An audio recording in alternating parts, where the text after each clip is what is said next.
use what you have. And a lot more people have pain. A lot more people have anger. A lot more people have shame. And if you can use that as your gas in the beginning, you'll eventually get to a point where you can get out of that loop and then find something that you are really passionate about. But if you can't tie your shoes, you can't lift the weight, you can't send the DM, then you have to start with whatever you have. And so for me, it was hatred of my current existence. I hated being an entrepreneur. I hated being a wannabe. I hated being one of those people who like talked about all the things they were going to do and didn't do anything. I hated living the life that my dad wanted me to live. I was his bitch. That's what it was. I was his bitch. I was living his dreams out, not mine. And that was, led to that other tweet, which was, sometimes your parents' dreams have to die in order for yours to live. And for me, I realized that the idea that my father had of me as his son, that image had to die in order for the image of myself that I wanted to be to live. Because I kept trying to quit my job and go be an entrepreneur. And every time I'd have the conversation, be like, come over, we'll talk about it, we'll have dinner, and he'd always talk me off the ledge. Those I can't catch a break guys, get them the away from me. I can't be around those guys. I don't want to hear that shit. I don't want to hear that shit. I don't buy it. Because everybody has bad breaks. Yeah. I've had a ton of bad breaks. But you know what I did? I stayed up. Yeah. And I thought through it. And I figured out what the fuck I did wrong. And then I went back.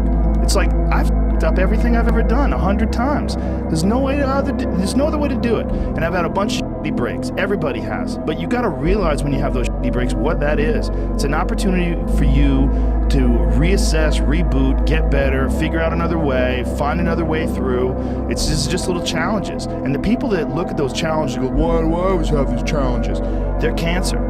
Those people are dangerous to be around. They will rob you of your enthusiasm. They don't give you any fuel. They're the opposite of fuel. Yeah. Like the fuel people, they're the people that are kicking ass, the people that are out there just hustling, always getting things done. The guy, like my friend Jocko, every morning I'll check his Instagram page, 4:30, shows a picture of his watch, get after it. He's out there working out 4:30 in the morning. He does it every fucking morning. Why? Because he doesn't want to. And that's how you do it. You go and get after it, you don't make any excuses. And those kind of guys are fuel. But those I can't catch a break guys, they're the opposite of fuel. They're just pissing on your fire. They're no fun. And then the people that surround them are all idiots. Because only idiots want to be around I can't catch a break guys. Yeah. Only the dummies stick around. After a while, even if they're your good friend, you got to be like, bro, you got to stop. You got to stop with all this I can't catch a break. All the time you're complaining, you could be instead hustling. You could be instead chasing your dream. You could be instead figuring out what you're doing wrong, trying to improve certain aspects of your life, getting your shit together, reading a book, meditating, something. But this I can't catch a break shit is not helping anybody, and it pushes everybody away from you. But some people, they get caught in that pattern, and it might be their parents, it might be how they were raised, somebody might have told them they were useless real early on, and it's stuck, and they never feel like they get enough reassurance. They never feel like they get enough motivation. And the pain of staying the same is greater than the pain of change. And I think pain moves people far, far more effectively than pleasure does. Like, the easy way to prove it is, like, point a gun at someone's head and you have absolute compliance and they will do what they need to do, right? Automatically, just like that. Like, death is the great motivator and the gun just reminds you. Success is the only revenge. As you expand, they shrink into irrelevance. As you get louder, no one can hear them. You don't beat them, you cast a shadow so big, no one can see them to begin with. When people copy, they copy the wrong stuff because they don't know why it worked to begin with. And when it breaks, they don't know how to fix it because they didn't build it. So don't sweat it. Copycats will always be behind. The only thing that you can do is win so big that all of them constantly compare themselves to you, and then you'll forget they exist. I had this teacher, so I'm a freshman in high school, and I might have been 14, whatever the age is, and I'm walking through the hallway, and this teacher is like an admin of some kind, walks out of his office, and he's like, son, and I was like, I'm like, you're just in trouble, what am I gonna do? And he's like, you work out? And I was like, no. He's like, why not? And I was like, I don't know how. He's like, I'll show you. He's like, you got the genes. And so that teacher, Mr. Gibbons, ended up working out with me every day in high school and showed me how to work out. And he probably saw on some level that I was some angsty teenager that felt angry about whatever. And I during our workout sessions would be like, this guy said this to me, like, or like this, whatever. And I was like, man, I'm going to come back at our 10-year reunion. And I was like, I'm going to show him. I was like, he's going to be working for me, like blah, blah, blah, right? And he's like, no, he's not. And I was like, what do you mean? I was like, let me just have my moment. Right? He's like, no, he's not. He's like, and you're not going to do that. Not if I have anything to say about it when you come back for the 10-year reunion. And I was like, what do you mean? He's like, because if you come back at a 10-year reunion and say, hey, John, like everything I have, look at me now. He's like, the guy's gonna laugh and be like, you did all of this to try and prove me wrong? Man, I feel sorry for you. And when he said that, when he actually played out what my like revenge fantasy was in real life, I realized it looked stupid. Petty. Yeah. And that's when he said, success is the only revenge. He's like, it's not the best revenge. He's like, it's the only one. There's no other revenge. Because everything else is petty. Everything else does show that you were thinking about these people all day long, which means they win by default. He's like, all you can do is think about your goal and winning.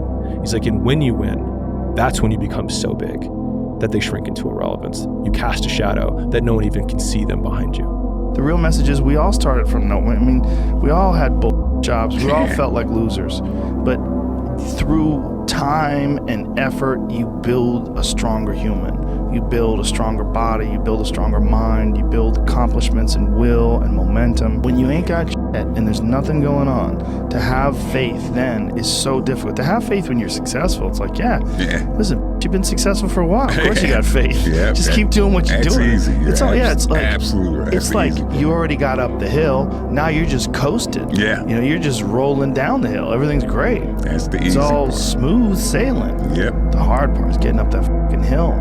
Especially if you got a dad you're hiding from, especially if you feel like you're a loser, or you never really had anything in your life that you could look back on and say, hey, I was really good at that. And there's a lot of people out there listening to this. There's so many people that are in that starting point. Like the people that come up to you and say, I don't know what to do. What should I do? How do I do it? Yeah. How do I get going? But you're gonna have to figure it out, one foot in front of the other. Exactly. You're gonna have to find a thing and keep working at it and get better at it. That's one of the things that I like so much about martial arts. They let anybody in. Yeah. Anybody in, and then from learning how to do that, you get better, and then you realize, damn, I can get better at anything. Yeah.